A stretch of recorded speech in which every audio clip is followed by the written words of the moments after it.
ওয়াকুনাল ইসলামু গরিবা, সারা দুনিয়ায় মুসলমানেরা মার খাবে, জায়গায় জায়গায় মুসলমানের রক্ত ঝরবে। আজ পশ্চিমবঙ্গের দিকে তাকায় দেখেন, আমার মুসলমানের ঘরবাড়িগুলো আগুন দিয়ে জ্বালায় দেওয়া হচ্ছে, ঠিক কিনা বলে? আমরা আমাদের হিন্দু ভাইদেরকে বাংলাদেশে আদর করে রেখেছি। কুসুমাস্তীর্ণ একটা ডিম যেমন আনন্দে থাকে, এইভাবে আমরা আমাদের ভাইদেরকে আগলে রেখেছি। আজকে পশ্চিমবঙ্গে যারা মুসলমানদের গায়ে হাত দিচ্ছে, প্রমাণ হয়ে যাচ্ছে অচিরেই মুসলমানদেরকে জেগে ওঠা লাগবে।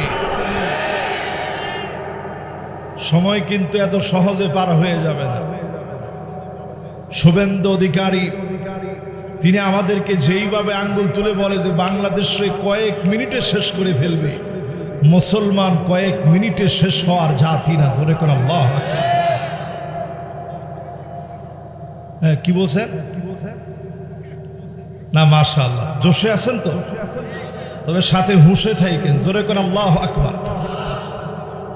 আমরা আমাদের হিন্দু ভাইদেরকে একবারের জন্য বলি নাই তারা এই দেশের নাগরিক না, আমরা মহব্বত করেছি, কিন্তু খুবই গোটা করে তারা বাংলাদেশের মুসলমানদেরকে অপমান করে দিন দিন কথা বলছে।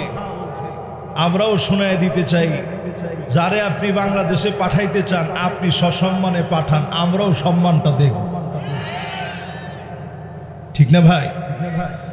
আমরা সে জাতি মুসলমান, আটলান্টিক মহাসাগর পাড়ি দিয়ে তারেক বিন জিয়াদ মাত্র ৭,০০০ সৈন্য নিয়ে, কয় হাজার?